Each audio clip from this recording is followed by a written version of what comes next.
उदास भक्तई से जानाचे देई उदास गेले आशा पाश निवारोनी विषय तो त्यांचा झाला नारायण नावडे जनधन माता पिता निर्वाणी गोविंद असे मागे पुढे काहीच न साकडे पडून दे तुका म्हणे सत्य कर्मा व्हावे साह्य घातली अवय नरक जाणे विषय तो त्यांचा झाला नारायण नावडे जनधन माता पिता विठ्ठल विठ्ठल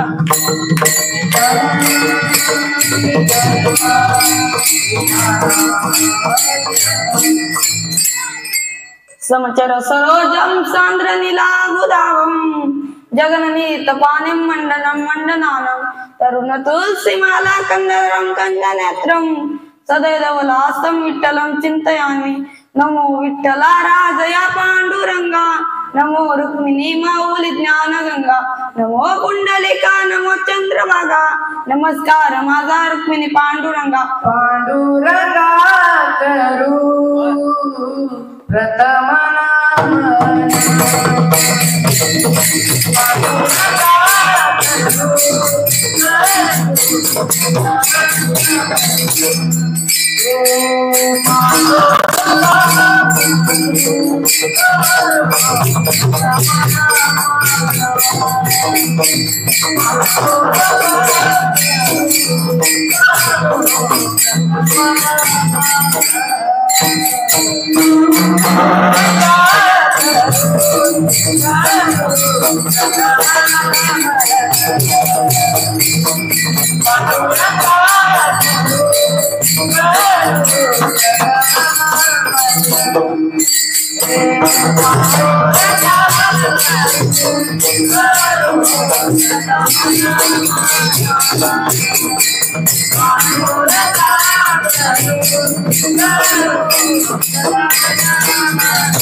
पांडुरंगा करू प्रथम नमन दुसरे चरण संतांच्या त्यांच्या कृपादाने कथेचा विस्तार व्हावा सद्गुरु दास तुका आत्मरूप गणशिव केले या स्मरण होय सकळ विद्यांचे अधिकरण तोची दुसरी चरण श्री गुरूंचे ते नमस्कार होऊन आता वक्रतुंड महाकार्य सूर्यकोटी समप्रभ निर्विघ्नं कुरु देव सर्व कार्येषु सर्वदा अलंकापुरी पुण्यभूमी पवित्र ते नादतो ज्ञान राजा सुपात्र तया आठविता महापुण्य राशी नमस्कार माझा श्री सद्गुरु ज्ञानेश्वराशी तपोज्ञान वैराग्य भक्ती स्वरूपम सदालंकृतं साधु संन्यास योगम मुखे वेशे वेदांत शास्त्रार्थ नित्यम नमो नारायण गिरी परब्रह्म स्वरूपम नमो सद्गुरु तुकया ज्ञान दीपा नमो सद्गुरु सच्चिदानंद रूपा नमो सद्गुरु भक्त कल्याण मूर्ती नमो सद्गुरु भास्करा पूर्ण कीर्ती विठ्ठल विठ्ठल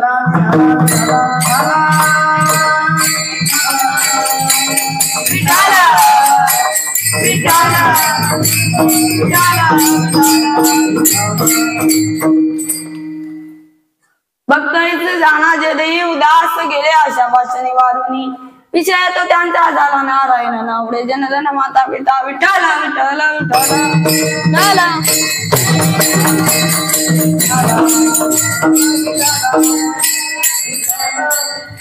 प्रस्तुत प्राप्त प्रसंगी कीर्तन रूपी सेवे करता निवडलेला अभंग जगद्वंदनीय जगद्गुरु श्री संत तुकाराम महाराज यांचा उत्कृष्ट असा 4 चरणाचा अभंग सेवे करता निवडलेला आहे. वैराग्याचे मूर्तिवंत पुतळे असणारे देऊचे सुप्रसिद्ध साधू जगद्गुरु तुकाराम महाराज शांती म्हणलं की नाथबाबा आठवतात, ज्ञान म्हणलं की ज्ञानोबा आठवतात आणि वैराग्य म्हटलं की तुकोबा आठवतात. असा असणारा तुकोबारायांचा 4 चरणाचा अभंग सेवे करता निवडलेला आहे. विठ्ठल विठ्ठल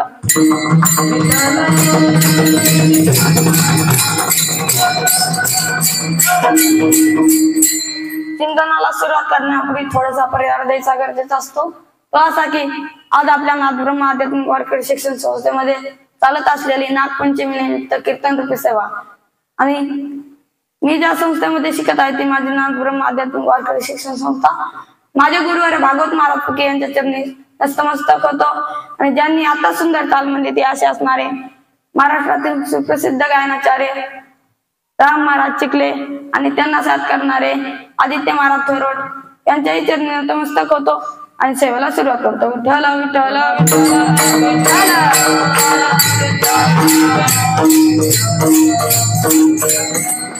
भक्त इथे जाणं जे देव दास गेले अशा बाजूनेवरून महाराज भगवंताला भक्त कसे आवडतात? भगवंताला अनपेक्षित भक्त आवडतात, अनपेक्षितच भक्त भगवंताला आवडतात. द्रौपदी भक्त होती परंतु कशी होती? अपेक्षित भक्त होती. एक वेळेस धर्मराजा आणि दुर्योधनाबरोबर दूत कर्म खेळत असताना पांडव हारले आणि दुर्योधन जिंकला. त्या दुर्योधनाने दुःशासनाला आज्ञा केली, ए दुःशासना जा द्रौपदीला घेऊन ये. तेव्हा दुःशासन जातो, म्हणतो वहिनी दुर्योधनाने तुम्हाला भर सभेमध्ये बोलावले आहे. तेव्हा ती म्हणते मी सभेमध्ये येऊ शकत नाही. तेव्हा दुःशासन म्हणतो ते मला काही माहित नाही आणि तिच्या केसाला धरून तिला भर सभेमध्ये ओढीत आणतो. महाराज सभा म्हणजे काय लहान आपल्यासारख्या माणसांची नसते. सभा म्हणलं की भीष्माचार्य, द्रोणाचार्य, कृपाचार्य, रथी, महारथी, योद्धे, महायोद्धे आणि द्रौपदीचे 5 पांडवी महाराज खाली मान घालून बसले. तेव्हा तिने सगळीकडे पाहिले परंतु तिचा नाईलाज झाला आणि तिला वाटल्या आता या ठिकाणी आपल्याला भगवंताशिवाय कोणीही सोडू शकत नाही. तेच महाराज एका ठिकाणी सांगतात तुका म्हणे तुला सोडविना कोणी एकचक्र पाणी वाचून या. मग त्या द्रौपदीने भगवान श्रीकृष्ण परमात्म्याला दावा केला, भरी सभा में द्रौपदी टारी राखो लाज हमारी, तुम बिन मेरे कौन खबर ले गोवर्धन गिरिधारी ने. श्री कृष्ण गोविंद हरे मुरारे हे नारायण वासुदेवा. कोटे गुंतलासी द्वारकेच्या राया, कोटे गुंतलासी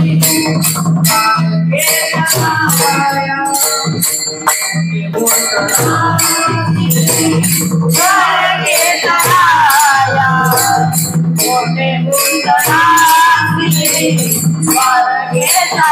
राया, कोटे गुंतलासी द्वारकेच्या राया, कोटे गुंतलासी द्वारकेमध्ये द्रौपदीचे शब्द ऐकले आणि भगवान श्रीकृष्ण परमात्मा जेवत असताना हातातला घास खाली टाकला आणि अतिवेगामध्ये निघाले. किती वेगामध्ये निघाले महाराज? कबीर महाराज एका ठिकाणी सांगतात आगे लागत गोली पीछे होता आवाज. इतक्या वेगामध्ये म्हणजे किती वेगामध्ये? बंदुकीची फायरिंग केल्या गोळी किती तासात लागते? बोला किती तासात लागते? 1 तासात लागते? अर्ध्या तासात नाही, ताबडतोब. त्याच्याही पेक्षा भगवान श्रीकृष्ण परमात्मा वेगामध्ये निघाले, मनोवेगापेक्षा निघाले. गरुडाचाही वेग कमी पडला. महाराज एका ठिकाणी सांगतात त्वरा झाली गरुड टाकीला मागे, द्रौपदीच्या लागे नारायणे. मग त्या ठिकाणी भगवान श्रीकृष्ण परमात्मा प्रगट झाले आणि भगवंताने विचार केला द्रौपदीला साडी दिली तर दुष्ट दुराचारी साडी नेसू देणार नाही. तेव्हा भगवान श्रीकृष्ण परमात्मा स्वतः साडी झाली. नेसती लुगडी सर्व झालं. त्या सर्व मंडळीला कळलेच नाही साडी में नारी की नारी में साडी. तेव्हा भगवंताने आपले स्वतःचे रूप धारण केले, आपला पिवळा पितांबर नेसवलेला आणि दुर्योधनाला सांगितले, हे दुर्योधना तू जर द्रौपदीच्या अंगाला हात लावशील ना तुला एका मिनिटात जाळून भस्म करेल. सांगण्याचं तात्पर्य द्रौपदी भक्त होती परंतु अपेक्षा होती. ध्रुव बाळा ही मांडी तुझी नाही माझ्या मुलाची आहे. आताच्या हातात चालता हो चल. तेव्हा ध्रुव रडत रडत आईकडे जातो. आईला म्हणतो आई ग आई सावत्राईने मला वडिलांच्या मांडीवर हाकलून दिला ग आई. त्याच्या आई म्हणते बाळा तू रडू नको. तुझ्या भगवान पांडुरंग परमात्म्याची तपश्चर्या कर. तो मोठ्या अरण्यामध्ये जातो. भगवान पांडुरंग परमात्म्याची कडक तपश्चर्या करतो. तपश्चर्याला भगवान पांडुरंग परमात्मा प्रसन्न होतात आणि म्हणतात बाळ ध्रुवा तुला काय पाहिजे मग. त्या बाळ ध्रुवाला बोलता येत नाही. तेव्हा भगवान पांडुरंग परमात्म्याने आपल्या उजव्या हातातील कपोल शंख काढला आणि ध्रुव बाळाच्या गाला लावला. महाराज ध्रुव बाळाला अडळपद दिले. अडळपदी ध्रुव बैसविला. ध्रुव बाळाची भक्ती केवळ त्या बापाच्या मांडीसाठी त्या भगवंताची भक्ती केली. महाराज ध्रुव बाळ भक्त होता परंतु अपेक्षित. उपमन्यू भक्त आहे परंतु अपेक्षित. महाराज फार हट्ट धरले असते त्याला पिठामध्ये पाणी काढून दूध बनवून द्यायची. एक वेळेस मोठ्यांच्या संगतीत गेल्यानंतर सर्वच उत्कृष्ट असतं. साधा मोठ्याचा कुत्रा जरी म्हणलं तरी पण ते मारुती कारमध्ये पाव बिस्किट खात होते. महाराज स्वतःचा एक अनुभव सांगतो. पुण्यात कीर्तनाला गेलो.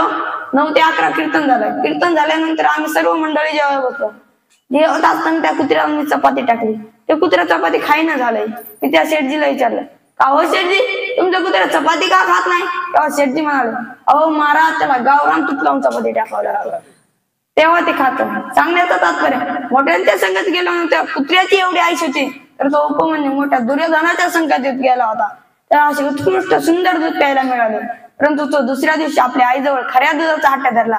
तेव्हा त्याची आई म्हणाली बाळा आपली गरीब परिस्थिती आहे रे. मी तुला कुठून खरे दूध आणून द्यावा. तेव्हा ते म्हणतात ते मला ते काही माहित नाही. तेव्हा त्याची आई म्हणते बाळा तू त्या पांडुरंगाची तपश्चर्या कर.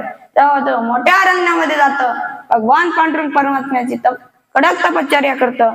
तपश्चर्याला भगवान पांडुरंग परमात्मा प्रसन्न होतात आणि त्याला दुधाचा समुद्र देतात. दुधाचा सागर उपमन्यू विठाला विठाला विठाला विठाला.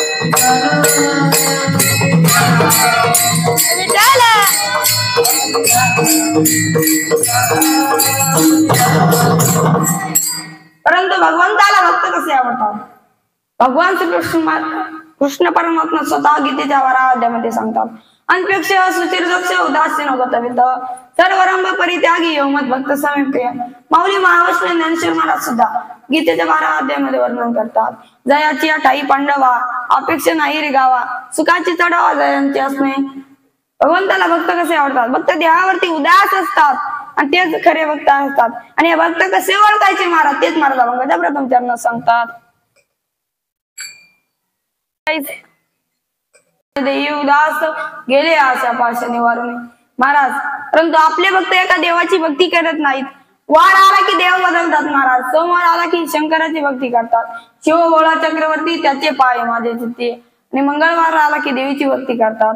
अनादि निर्गुण प्रगटिली भवानी मोह महिषासुर मर्दना लागुनी विरुद्ध तापाची करावयाचा आडणी भक्त लागवणी तू पावसी निर्वाणी.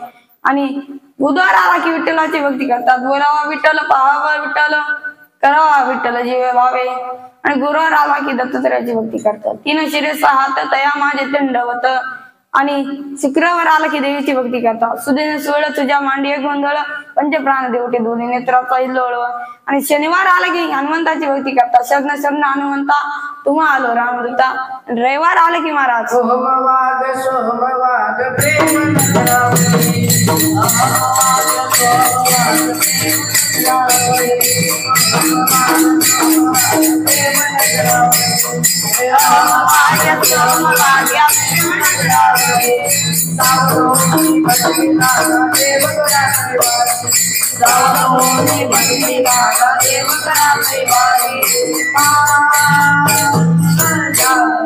मनाली माझा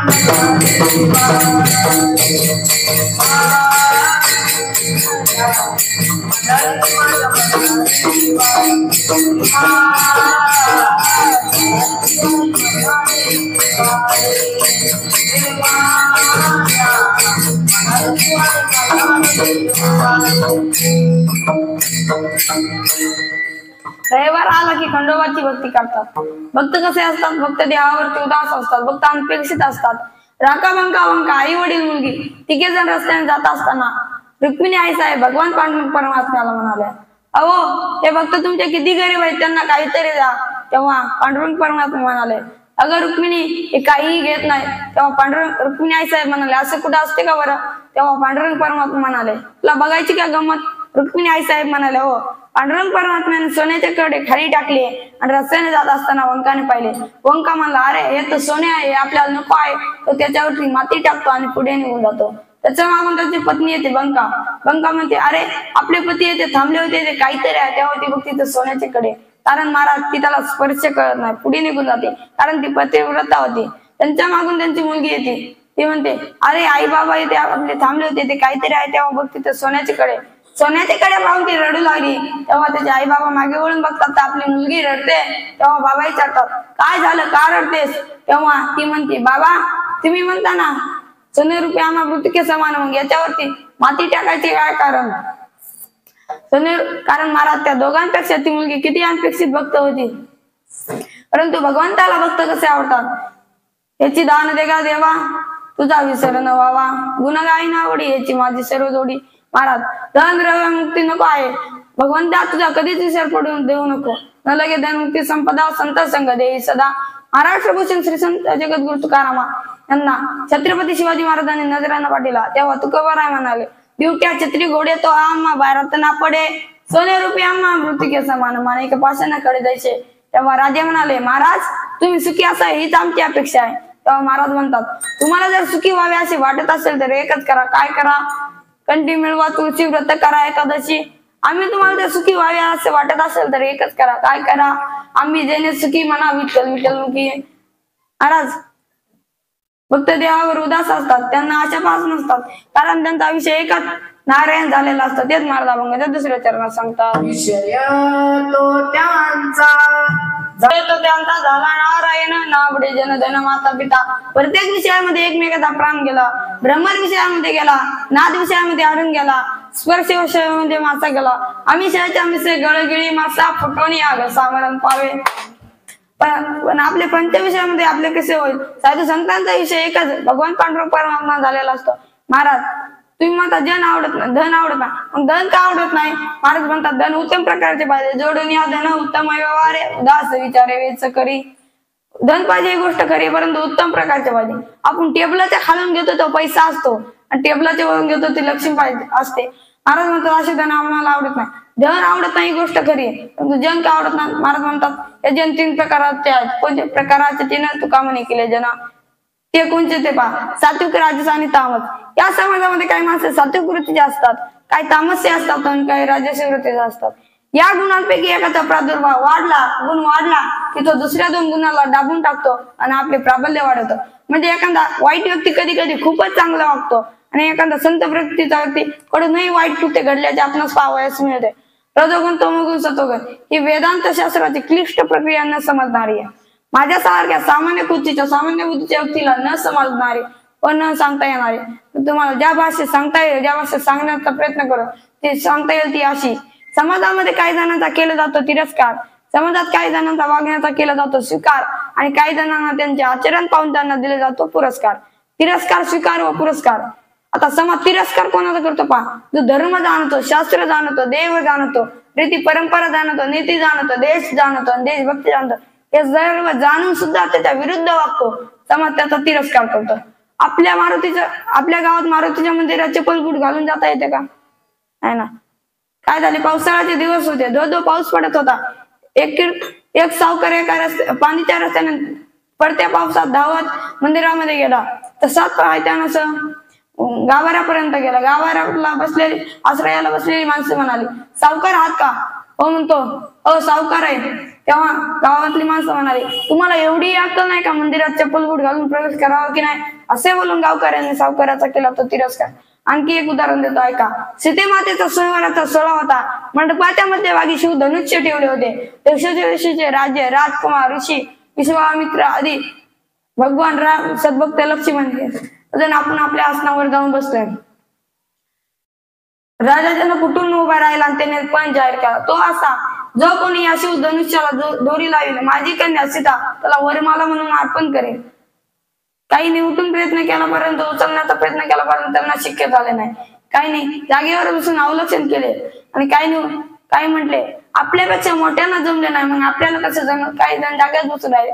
आता मात्र बळाच वेळ झाला कोणी समोर येणार. आता राजा जनकाला राग आला तो ताटकन उठून उभा राहिला आणि म्हणाला या भारतखंडामध्ये असा एकही क्षत्रिय वीर नाही जो या शिवधनुष्याला दोरी लावू शकेल. माझी कन्या सीता लहानपणी याचा घोडा म्हणून खेळत होती. निक्षत्रिय झाली की काय होती हे ऐकून तेथे बसलेल्या लक्ष्मणाला सहन झाले नाही. तर ताटकन उठून उभा राहिला आणि म्हणाला अरे या ठिकाणी सूर्यवंशातील एकच प्रतिनिधी उपस्थित असतो. त्या ठिकाणी कुणीही असं अपमानास्पद बोलण्याची हिंमत करीत नाही. येतो तर आम्ही दोघे जण आहोत. तुमचे शिवधनुष्य काय माझ्या दादांची प्रभू रामचंद्रांची जर आज्ञा झाली ना अख्खी पूर्तीच प्राप्त झाली. मला सांगा पृथ्वी कोणाच्या डोक्यावर शेषाचा शेषाचा अवतार म्हणजे कोण लक्ष्मण. मग त्याला पृथ्वी पालती घालायला काय अवघड आहे का नाही. हे बघून प्रभू रामचंद्र लक्ष्मणाला म्हणाले थोडे शांत बसा हे काम आपल्यालाच करायचं आहे. तेवढ्याच एक विनाअमृत एक अनुसाला त्याला होती 10 तोंडे त्याचं नाव रावण. महाराज एक पोरग मला म्हणाल रावणाला 10 तोंडे ते एका अंगाला कसं झोपत असेल. मी म्हणालो मला माहित नाही बा म्हणतोय मग कीर्तन काय झाला. या म्हणलं तू काय उशीर द्यायला गेलता का मग तुला माहिती आहे कसं झोपत असेल तर मरू दे ना तिकडे. विठ्ठल विठ्ठल विठ्ठल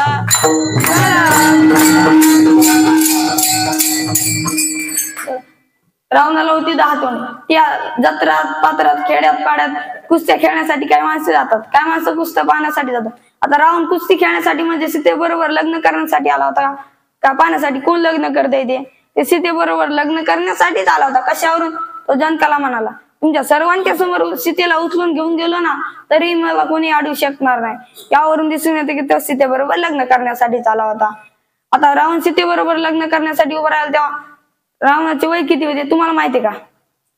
माहितीये तुम्हाला माहित नाही म्हणून तुम्हाला उभं केलंय सांग का ती मला पण माहित नाही. पण रावणाच्या वयाचा आपण अंदाज काढू. ब्रह्मदेवापासून रावणाची 34वी पिढी होती. ब्रह्मदेव प्लस 23 प्लस रवा आणि रावण. पण प्रभू रामचंद्रांची 58वी पिढी चालू होती. दशरथासह 57 पिढ्या संपल्या होत्या तरीही रावण जिवंत होता. काढा रावणाचा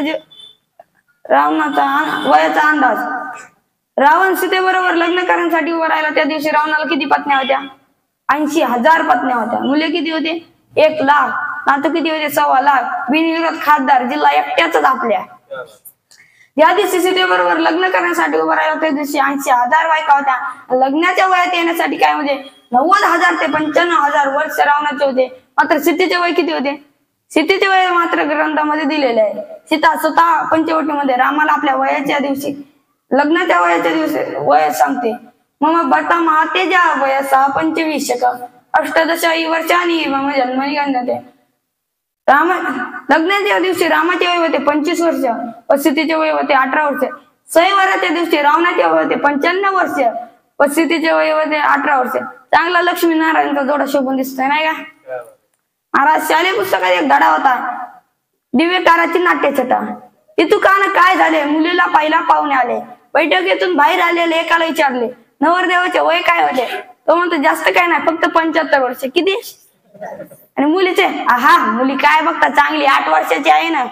याच्या गौऱ्या नदीला वाट पाहतात आणि 8 वर्षाच्या पुरुषसोबत लग्न करायला निघाला. तशी रावण व सीता जोडी शोभणारी नव्हेच. रावणाला सर्व शास्त्र माहित होते महाराज. ब्रह्मदेवाच्या कुळात त्याच्या इतका युद्ध कोणी झालाही नाही आजपर्यंत होणार पण नाही. शास्त्र माहित असून सुद्धा तो लहान 18 वर्षाच्या मुलीसोबत लग्न करायला निघालता असं बोलून त्याच्यामुळे समाधाने रावणाचा केला तिरस्कार. मात्र शास्त्र सांगतं मुलाचे 21 वर्ष वय व मुलीचे 18 वर्ष. रामायण शास्त्र सांगतं मुलाचे 25 वर्ष व मुलीचे 18 वर्ष जे राम सीतेचे वय होते. विठ्ठल विठ्ठल विठ्ठल विठ्ठल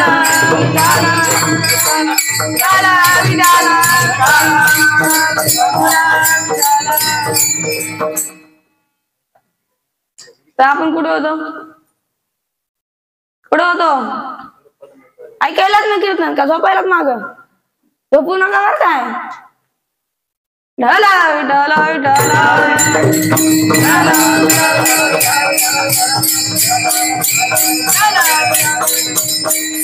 महाराज म्हणतात जन आवडत नाही मग माता पिता का आवडत नाही? महाराज म्हणतात काही काही सारखी जर रामाला वनवासाला पाठवणारी माता असेल आणि हिरण्यकशिप सारखा जर पिता असेल तर पिता आवडत नाही. न आवडे जनधन माता पिता. महाराज काय होते माहिती का? जपान मध्ये चोर पकडण्याची मिशन निघते. एका तासात किती चोर सापडे असते तिथं सांगा की? बोला. तुम्ही बोलला तरच मी बोलणार, नसतं मी बसायलो खाली.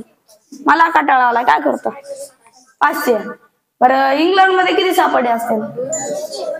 बरं तुम्ही म्हणतात तर 200. पाकिस्तानला किती सापडे असतील? 50 वेळ तुमच्या म्हणण्याप्रमाणे. आपल्या भारतात किती सापडे असतील? खरं एवढी चोर आहेत आपल्या भारतात? विठाला विठाला विठाला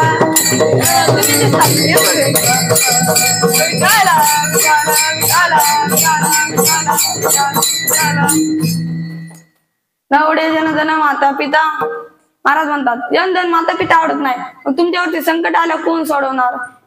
तेच महाराज अभंगाच्या 3ऱ्या चरणात सांगतात. निर्वाणी गोविंद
निर्वाणी गोविंद असे मागे पुढे काही जण साकडे पडून येते. विषय तो त्यांचा झाला नारायण नावडे जनधन माता पिता. आता 3 चरणाचा भावार्थ झालेला आहे. आता आपण विठोबा माझे भजन घेऊ. विठोबा सर्वांनी हात वरती घ्या. या हात खाली घेऊन ते मी शिकवते बाबा लवकर हात वर घ्या. विठोबा रखुमाई विठोबा रखुमाई विठोबा रखुमाई विठोबा रखुमाई विठोबा रखुमाई विठोबा रखुमाई विठोबा रखुमाई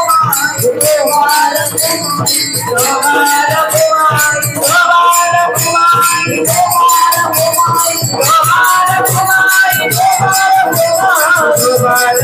रेडी झाली मग माणसं. काय झालं?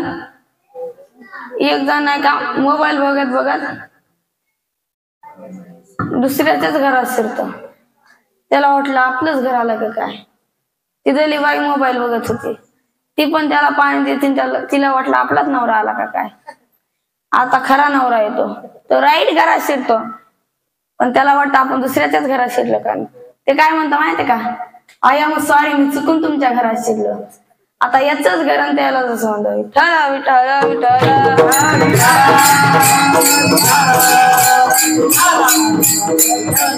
एक मोबाईल बघत बघत संडास बाथरूम मध्ये गेला. येताना वाकडं होऊनच आलं. त्याच्या भावाला काळजी पडली. ते म्हणला डॉक्टरला बोलू दे गाडी आता हे नीट होत नाही लवकर. डॉक्टरला बोललीला. डॉक्टर म्हणला काही काळजी घेऊ नका. शर्टाची गुंडी पॅन्टी लावली पॅन्टीची गुंडी शर्टाला लावली. ढाला विठ्ठल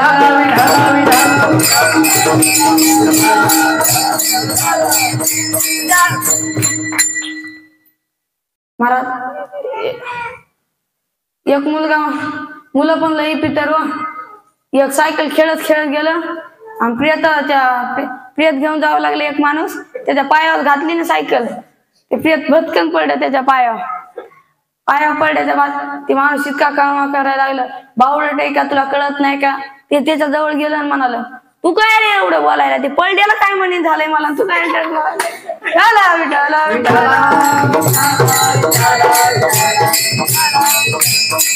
निर्वाणी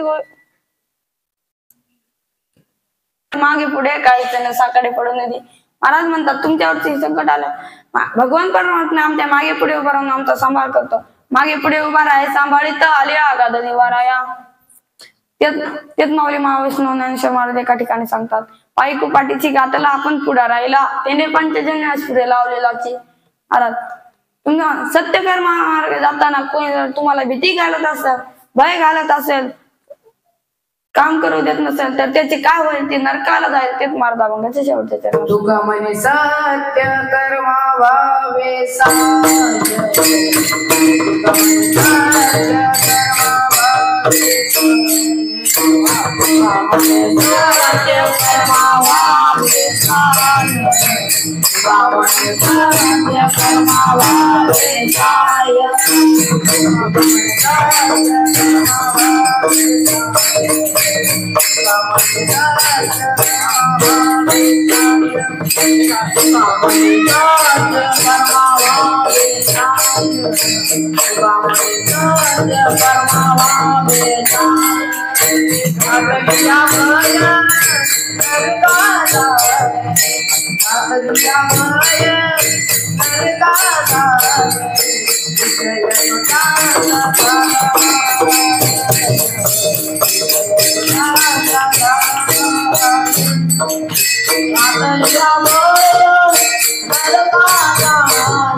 तुका म्हणे सत्य कर्म व्हावे साह्य घातली अभय नरका जाणे.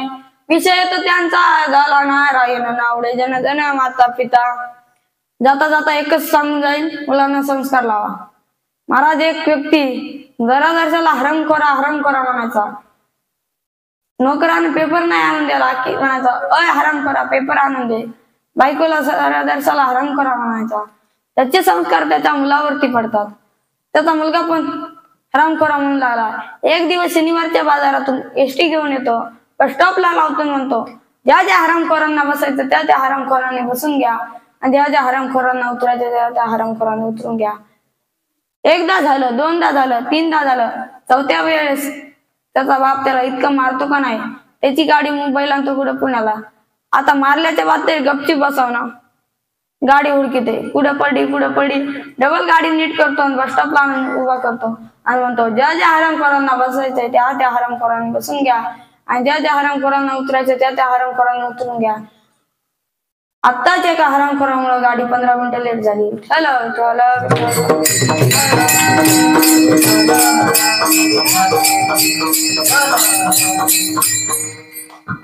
झालेली सेवा माऊलींच्या चरणी, गुरुवारांच्या चरणी, आई वडिलांच्या चरणी, तुम्हा संतांच्या चरणी समर्पित करतो व सेवेला पूर्ण विराम देतो. ज्ञानेश्वर माऊली